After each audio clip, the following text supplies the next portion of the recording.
ચલો પ્રશ્ન નંબર 8 સ્વાધ્યાય. ઠીક છે, વાંચી લે. બ્રહ્મા અને વિષ્ણુ 3:2 પ્રમાણમાં નફા નુકસાન વેચેલા એક પેઢીના ભાગીદારો છે. તારીખ 31/3/57 રોજનું કાચો સર્વે અને હવાલા પરથી પેઢીના વાર્ષિક હિસાબ તૈયાર કરો. ચલો પહેલું હવાલું, મશીનરી પર 6% અને ફર્નિચર ફિક્સર પર 20% લેખે ઘસારો. તો ચેક કરીએ અંદર મશીનરી અને ફર્નિચર ફિક્સર. તો machinery first number, furniture fixtures પર 2 નંબર. બીજો પ્રશ્ન, દેવાદારમાંથી 500 ગાળખાત માંડી વાળો. તો દેવાદાર પર 2 નંબર. દેવાદારના કેટલા નામ હોય? ટોટલ 3 નામ, દેવાદાર, ગ્રાહક અને લેણું. બરાબર ને?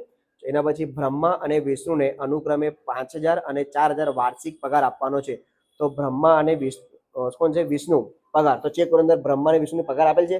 જો ફક્ત પગાર આપેલ છે, ભાગીદારની પગાર આપેલી નથી. 3 નંબર પર ટીક કરો, અંદર ટીક નહીં કરતા. બરાબર ને? ચોથો પ્રશ્ન, 500 કમિશન મળવાનું બાકી. કમિશન ની કઈ બાકી? જમા બાકીમાં જો લેણદારની નીચે, એના ઉપર 4 નંબર. પાંચમો પ્રશ્ન, પગારના 3000 ચૂકવવાના બાકી. તો પગાર પર આવશે હવે 5 નંબર. થઈ ગયા ઠીક? હવાલા ટીક થઈ ગયા. તો પહેલી એન્ટ્રી તમારે કરવાની મૂડી ખાતાની જમા બાજુ. ક્યાંથી સ્ટાર્ટ કરવાની? મૂડી ખાતાની જમા બાકી આગળ લાવ્યા. ચલો મૂડીની તારીખ હંમેશા 1/4/2014. બરાબર ને? 2017 છેલ્લી તારીખ, તો 16 શું થશે? શરૂઆત થશે. રકમ 55000 અને 45000. અહીંયા લખશું આપણે 55000 અને 45000. સૌથી પહેલા જમા બાકીમાંથી ફક્ત શું લખવાનું? મૂડી. પછી ઉધાર બાકી પહેલા પૂરી કમ્પ્લીટ, પછી જમા બાકી. તો ઉધારમાં સૌથી પહેલા શું છે આપણી પાસે? ઉપાડ. તો ઉપાડ ક્યાં આવશે? હંમેશા ઉધાર બાકીમાં. 1/4/2016 ઉપાડ. ઉપાડની કઈ રકમ હોય? ઉધાર રકમ. તો ઉધારમાં કેટલી? 5000 અને 5000. તો અહીંયા પણ 5000 ને આ બાજુ પણ 5000. ચલો બીજું, એના પછી ભાડા પટ્ટાનું મકાન. કાલે પણ સેમ પ્રશ્ન આવેલું, ભાડા પટ્ટાનું. તો એન્ટ્રી કાઉન્ટ પેલી પાકા સરવૈયા મિલકત ના બાજુ ભાડા પટ્ટાનું મકાન. ભાડા પટ્ટાનું મકાન. ચલો મકાનની રકમ આપેલ છે 60000 રૂપિયા. કેટલી છે? 60000. એના ઉપર છે તારીખ. તારીખ છે આપણી પાસે 1/4/2016 થી 10 વર્ષ માટે. કેટલા વર્ષ માટે? જ્યારે પણ તમારી તારીખ આપેલી હોય ભાડા પટ્ટા મકાનની, એ તારીખ અને આપણી કંપની તારીખ બંને સેમ હોય તો એકદમ સિમ્પલ પ્રશ્ન, જેટલા પણ વર્ષ આપેલા હોય એને શું કરો? ભાગાકાર કરી નાખો. કેટલા છે અમાઉન્ટ? 60000. તો 60000 ભાગ્યા 10. તો એક વર્ષની કેટલી આપણે યુઝ કર્યું? 6000 રૂપિયાનું. જો આ તારીખ અલગ હોય ને આ તારીખ અલગ હોય તો ગણતરી બદલાઈ જશે. તે આગળ પ્રશ્નમાં આવશે. બરાબર ને? તો કેટલા ઓછા થઈ ગયા? 6000 રૂપિયા. તો આને કહેવાય માંડી વાળેલ. તો માઇનસ માંડી વાળેલ. કેટલા રૂપિયા? 6000 રૂપિયા. 60000 માંથી 6000 ગયા કેટલા આવશે? 54000 રૂપિયા. હવે 6000 ની ખોટ થઈ ગયા આપણને. તો ખોટ થાય તો નફા નુકસાન ખાતે ઉધાર. માંડી વાળેલ ભાડા પટ્ટાનું મકાન 6000 રૂપિયા. ક્લિયર એકદમ? ચાલો એના પછીનો પ્રશ્ન આપેલ છે આપણને મશીનરી. બરાબર ને? મશીન ક્યાં આવે? આપણી મિલકત લેણામાં. લખશું એ મિલકત લેણામાં. એના પર હવાલો છે તો રકમ લખવાની અંદર મશીનરી 50000. વાંચી લઈએ હવાલા નંબર કયો છે. તો હવાલા નંબર છે એના ઉપર પહેલું મશીન પર 6%. કેટલા ટકા? 6% ઘસારો. તો માઇનસ ઘસારો. તો 50000 ગુણ્યા 6% એટલે થાય 3000 રૂપિયા. 50 3 કેટલા બહાર આવશે? 47000 રૂપિયા. હવે ઘસારો આપણા માટે શું હોય? નુકસાન. ક્યાં લખાશે? નફા નુકસાન ખાતે ઉધાર. મશીન પર ઘસારો, પર ઘસારો, કુલ ઘસારો 3000 રૂપિયા. એના પછી આપણને આપેલ છે આપેલ વટાવ. વટાવ આપશો તો નુકસાન, વટાવ મળે તો નફો. ખબર નહીં પડે તો જો કઈ બાકી છે? ઉધાર બાકી. ઉધારમાં નામ હોય તો કાં આવશે? નફા નુકસાન ખાતે ઉધાર. અને જમા બાકીમાં નામ આવશે તો નફા નુકસાન ખાતે જમા. આપેલ વટાવ. ચેક કરીએ રકમ એની આપણી પાસે 350 રૂપિયા. ચાલો એના પછી આપેલ છે આપણને દેવાદારો. એ આપણી મિલકત નામ આવે. લખશું અહીંયા આપણે દેવાદારો.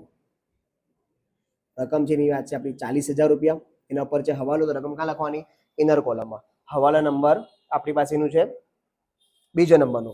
દેવાદારોમાંથી 500 ગાલખાત માંડી વાળો. ગાલખાત તમે સામાન લખાય માઇનસમાં. માઇનસ ગાલખાત 500 રૂપિયા. તો 40000 માંથી 500 રૂપિયા ગયા તો 39500 રૂપિયા. દેવાદાર પર ગાલખાત નામ આવે અથવા ગાલખાત અનામત. 4 લીટીનું બોક્સ બનાવવાનું નફા નુકસાન ખાતાની ઉધાર બાકીમાં. પહેલા બે રકમ લખવાની ગાલખાત, પછી ગાલખાત, પછી ગાલખાત અનામત, ગાલખાત અનામત, પછી એક લીટી છોડીને માઇનસમાં ગાલખાત અનામત. ગાલખાદ અનામત પહેલી ચોથી ચોપડીમાં, બીજી અને ત્રીજી દેવાદારમાંથી. તો દેવાદારમાં કઈ રકમ લખી આપણે? ફક્ત ગાલખાદ. શું લખી? ગાલખાદ અનામત આપણે લખી નથી. તો ગાલખાદ અનામતમાં ડેશ અને ગાલખાદમાં કેટલા રૂપિયા? 500 રૂપિયા. હવે આ પહેલી રકમ ઉધાર બાકીમાં અને છેલ્લી રકમ જમા બાકીમાં. તો ઉધારમાં ચેક કરો દેવાદારો માં આપણે ગાલખાદ, જો ગાલખાદની રકમ છે 1200 રૂપિયા. કેટલી છે? 1200 રૂપિયા. અહીંયા લખવાના આપણે 1200 રૂપિયા. હવે જમા બાકીમાં ચેક કરો ગાલખાદ અનામત કસ આપેલ છે? નથી આપેલું. તો અહીંયા કેટલું આપણે ડેશ. તો 1200 + 500 1700. 1700 માંથી 0 ગયા તો 12 પર કેટલા આવશે? 1700. ચલો દેવાદાર પતી ગયા. એના પછી આપણે છે જાવક માલ ગાડા ભાડું. આવક માલ ગાડા ભાડું હોય તો વ્યાપાર ખાતામાં, જાવક હોય તો નફા નુકસાન ખાતે ઉધાર. તો જાવક માલ ગાડા ભાડું, જાવક માલ ગાડા ભાડુની રકમ તમને આપેલી છે 1200 રૂપિયા. કેટલી છે? 1200 રૂપિયા.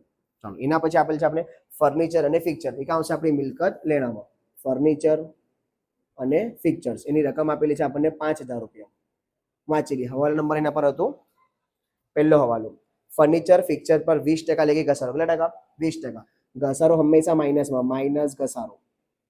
20% તો આવશે 1000 રૂપિયા.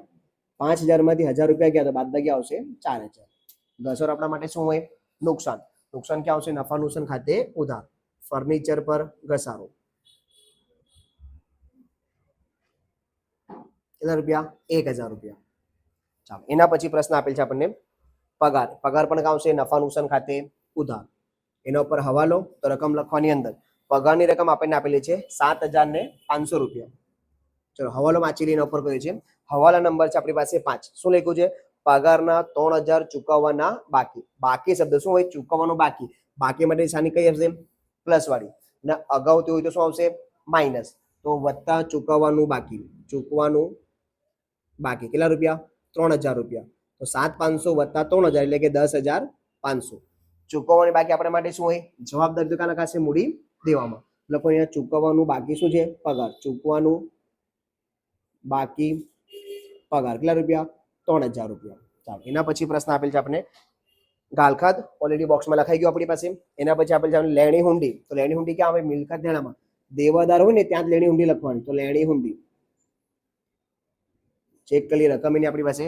તો લેણી હુંડી આપેલ છે આપણે 20000 રૂપિયા. કેટલી છે? 20000 રૂપિયા. એના પછી આપેલ છે આપણી પાસે વેપાર ખર્ચ. કોઈ પણ પ્રકારનો ખર્ચ હોય ક્યાં આવશે? નફા નુકસાન ખાતે ઉધાર. વેપાર ખર્ચ 5900. ચાલો એના પછી આપેલ છે આપણને રોકડ શિલક. રોકડ ક્યાં આવે? મિલકત લેણામાં. તો લખશું અહીંયા આપણે રોકડ શિલક. એની રકમ છે આપણી પાસે 6000 રૂપિયા.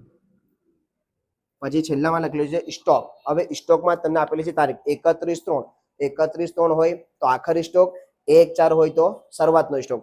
આખરનો સ્ટોક તમને કાચા સરવૈયામાં આપેલું હોય તો લખવાનું મિલકત લેણામાં. ક્યાં લખવાનું? જો હવાલામાં ક્યાં આપેલું હોય? હવાલામાં તો પછી બે એન્ટ્રી, એક વ્યાપાર ખાતે જમા અને બીજી એન્ટ્રી મિલકત લેણામાં. જો ફક્ત કાચા સરવૈયામાં આપેલું હોય તો ક્યાં લખવાનું? ઓનલી ફોર મિલકત લેણામાં. તે લખશું અહીંયા આખર સ્ટોક. આખર સ્ટોક 73000 રૂપિયા. બરાબર. ઉધાર બાકી પૂરી થઈ ગઈ. હવે જમા બાકીમાં સૌથી પહેલા શું આપેલ છે? મૂડી. ઓલરેડી આપણે બાકી આગળ મૂડી લખી દીધી. એના પછી આપેલ છે બ્રહ્માની લોન. કોઈની પણ લોન હોય ક્યાં લખવાની? મૂડી દેવામાં. તો બ્રહ્મા એટલે કે બી ની લોન. જો લોન આપણને આપેલી છે 50000 રૂપિયા. એના ઉપર તારીખ છે તો અંદર લખવાની. હવે બ્રહ્મા કોણ છે એ જોવાનું પહેલા. તો બ્રહ્મા કોણ છે? કંપનીનો પાર્ટનર. જો અહીંયા ઉપર જ નામ છે બ્રહ્મા અને વિષ્ણુ. તો બ્રહ્મા કોણ છે? કંપનીનો પાર્ટનર. કંપની એ પાર્ટનર જે પણ ભાગીદાર હોય એ કંપનીને લોન આપે તો લોન પર ટકાવારી આવે 6%. કેટલા ટકા? 6%. તો કાઢો 50000 ગુણ્યા 6%. કોઈ પણ ભાગીદારની લોન આપેલી હોય તો કમ્પલસરી કેટલા ટકા કાઢવાના? એના 6%. તો 50000 ગુણ્યા 6% કરો તો વર્ષના આવી ગયા 3000 રૂપિયા. આ કેટલા મહિનાના? આખા વર્ષના. હવે પ્રશ્ન પર તારીખ જો કેટલી આપેલી છે આપણે? તારીખ છે આપણી પાસે 1/7/2016 થી આપણે લોન લીધી છે. ક્યારે લીધી? 1/7/2016 માં લોન લીધેલી. કંપની ક્યારે બંધ થઈ ગઈ આપણી? 31/3/2017 માં કંપની શું થઈ ગઈ? બંધ થઈ ગઈ. તો કેટલા મહિના આપણે કંપનીના આ જે પૈસા યુઝ કર્યા બ્રહ્માના, કંપની કેટલા મહિના યુઝ કર્યા? તો 7મું મહિનું, 8મું, 9મું, 10મું, 11મું, 12મું, પહેલું, બીજું અને ત્રીજું. તો 1 2 3 4 5 6 7 8 9 કેટલા મહિના યુઝ કર્યા? 9 મહિના. એટલે સમજ પડી? 7મા મહિનામાં લોન લીધી, કંપની બંધ થઈ 3જા મહિનામાં. તો 7 થી લઈને માર્ચમાં સુધી ગણો તો 7, 8, 9, 10, 11, 12, 1, 2 અને 3 કુલ કેટલા મહિના? 9 મહિના. આખા વર્ષના 3000 તો ગુણ્યા 9 ભાગ્યા 12 તો આવશે 2250 રૂપિયા. 9 મહિના કેટલું વ્યાજ આવી ગયું? વ્યાજ શું કાઢવાનું આપણે? વ્યાજ. આખું વર્ષનું વ્યાજ કેટલું? 3000. 9 મહિના કેટલું? 22500. વ્યાજ હંમેશા પ્લસ વત્તા વ્યાજ 2250 રૂપિયા. 52,250. જવાબદારી વધી. જવાબદારી વધે તો બીજી એન્ટ્રી નફા નુકસાન ખાતે ઉધાર લોન પર વ્યાજ. લોન પર વ્યાજ 2250 રૂપિયા. એના પછી આપેલ છે લેણદારો. એ આવે મૂડી દેવામાં. લખશું અહીંયા આપણે લેણદારો. લેણદારોની રકમ આપેલી છે આપણને 25,000 રૂપિયા. 25,000. એના પછી આપણી પાસે કમિશન. કમિશનની જમા બાકી રહી ગયું એક. વાંધો નહીં, લખી દઈએ. મળેલ વટાવ. શું રહી ગયું આપણે લખવાનું? મળેલ વટાવ. એ કેવા જો હવે નફા નુકસાન ખાતે જમા મળેલ વટાવ. કેટલી રકમ છે ને વટાવ મળેલ વટાવની? 400 રૂપિયા. કેટલી? આ એન્ટ્રી રહી ગઈ હતી બરાબર ને? 400 રૂપિયા. એના પછી આપણી પાસે હતા લેણદારો. આપણે લખાઈ ગયા. પછી શું છે? કમિશન. કઈ બાકી? જમા. કમિશન આવશે નફા નુકસાન ખાતામાં. ઉધાર હોય તો ઉધારમાં, જમા હોય તો જમામાં. જમા બાકી તો જમામાં. પણ એના પર છે પ્રશ્ન બરાબર ને? હવાલો છે તો કમિશન રકમ અંદર 2500 રૂપિયા. વાંચી લે. શું છે હવાલો? હવાલા નંબર 4. 500 કમિશન મળવાનું બાકી. કોઈ વસ્તુ મળવાની બાકી હોય તો શું કરવાનું? પ્લસ. શું કરવાનું? પ્લસ. વત્તા મળવાનું બાકી. વત્તા મળવાનું બાકી 500 રૂપિયા. તો હવે કુલ કેટલા થઈ જશે અહીંયા? 3000 રૂપિયા. કોઈ પણ વસ્તુ મળવાની બાકી હોય તો આપણે શું બને? મિલકત. શું ક્યાં લખવાનું? મિલકતમાં. ને કોઈ વસ્તુ ચૂકવવાની બાકી હોય તો ક્યાં લખવાની? મૂડી દેવામાં. મળવાનું બાકી. શું છે મળવાનું બાકી? કમિશન. તો મળવાનું બાકી કમિશન. કેટલા રૂપિયા બાકી મળવાના? 500 રૂપિયા. ચાલો એના પછી આપણને દેવી હુંડી. એ આવશે મૂડી દેવામાં. દેવી હુંડી રકમ છે આપણી પાસે એની 5000 રૂપિયા. અને છેલ્લામાં આપેલું છે વેપાર ખાતે. વેપાર ખાતું મતલબ શું થાય? વેપાર ખાતાનું સોલ્યુશન તમને આપેલું છે ઓલરેડી. તો કઈ બાકી છે વેપાર ખાતાની? જમા. વેપાર ખાતું જમામાં હોય તો કાચો નફો, ને વેપાર ખાતું ઉધારમાં આપેલું તો કાચી ખોટ. તો જમા બાજુ લખવાનું કાચો નફો. કાચો નફો. તો જોઈ લઈએ કેટલું છે? 97,250 રૂપિયા. 97,250. આ કાચા સરવાની બધી નોંધ આપણી થઈ ગઈ. કાચા સરવાની બધી જ એન્ટ્રીઓ થયા પછી ચેક કરવાનું કયા હવાલા પર આપણે ટીક કરેલી. તો ત્રીજો હવાલો બ્રહ્મા અને વિષ્ણુને 5,000 અને 4,000 વાર્ષિક પગાર આપવાનું છે. કોને? બ્રહ્મા અને વિષ્ણુ. કોણ છે ભાગીદાર? ભાગીદારની કોઈ પણ એન્ટ્રી હોય ક્યાં આવશે? ફાળવણી ખાતામાં અથવા ઉધારમાં અથવા જમામાં. પગાર ક્યાં લખાય? ઉધાર બાજુ. તો લખવાનું ઉધાર બાકીમાં પગાર બ્રહ્મા અને વિષ્ણુ. તો બ્રહ્માને કેટલા આપવાના? 5,000 અને વિષ્ણુ કેટલા આપવાના? 4,000. તો 5 વત્તા 4 કરતો ટોટલ 9,000. આમાં પડે ઉધાર તો આ ખાતામાં જમા. 31/3/2017 પગાર કોણ છે? બ્રહ્માની 5,000 અને વિષ્ણુની 4,000. ક્લિયર એકદમ? ચલો હવે 1 બાય 1 આપણે શું કરવાનું? ખાતા બંધ કરવાના. ચલો પ્લસ કરો બધા સાથે છે. 97,250 વત્તા 400 વત્તા 3,000 1,06,50. 1,06,50. ચલો બાદ દઈએ. તમે પણ કરો બરાબર સાથે. 6,000 માઇનસ 3,000 350 1700 1200 1000 10,500 5,900 અને 2,250. તો 68,750 રૂપિયા આવ્યો બધાના. લખાશે અહીંયા ચોખ્ખો નફો. શું લખાશે અહીંયા? ચોખ્ખો નફો 68,750. આમાં પડે ઉધાર તો ફાળવણી ખાતામાં જમા. ચોખ્ખો નફો. ચોખ્ખો નફો 68,750. સેમ અહીંયા પણ નીચે 68,750. આ બાજુ પણ સેમ 68,750. બાદ બે કરશું 9,000 તો 59,750.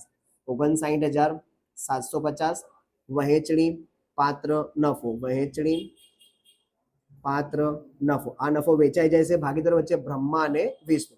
ચેક કરીએ શું પ્રમાણ હતું બ્રહ્મા અને વિષ્ણુનું. તો પ્રમાણ આપેલ છે 3:2. 3 અને 2 5. તો ભાગ્યા કેટલા કરવાના? 5 ગુણ્યા 3 દબાવીને બરાબર 35,850 અને 2 દબાવીને બરાબર 23,900. આ બાજુ ઉધાર તો આ ખાતામાં જમા. 31,370 વહેંચણી પાત્ર નફો. વહેંચણી પાત્ર નફો 35,850 અને 23,900. આ બધું સરવાળો કરીશું આપણે. ચલો 23,900 વત્તા 4,000 વત્તા 45,000 તો 72,900 બરાબર. આ બાજુ 72,900. સેમ આ બાજુ પણ 72,900 માઇનસ 5,000 તો 67,900. ચલો આનો સરવાળો 55,000 વત્તા 5,000 વત્તા 35,850 તો 98,000 સોરી 95,000 કેટલા 95,850 સેમ અહીંયા પણ 95,850 બાદ દે કરશું 5,000 તો 90,850 બાકી આગળ લઈ ગયા કા લખાશે પાકા શ્રેયમાં મૂડી દેવામાં અહીંયા લખવાની મૂડી બ્રહ્મા અને વિષ્ણુ 90,850 અને વિષ્ણુની 67,900 હવે બંનેનો સરવાળો કરીને ભાર વત્તા 67,900 તો 1,58,750 બંને બાજુ સરવાળો કરું સેમ આવું જોઈએ બરાબર ચલો કરીએ 1,58,750 વત્તા 52,250 25,000 5,000 અને 3,000 આ બાજુ આવ્યું 2,44,000 ચલો મિલકતના ચેક કરીએ 54,000 47,000 4,000 39,900 સોરી 39,500 અને 20,000 6,000 73,000 અને 500 રૂપિયા તો 2,44,000 બંને બાજુ કેવો હોય કે આપણો જવાબ સરખો જવાબ બોલો આમાં કઈ પ્રશ્ન હોય તમને તો પૂછો ફટાફટ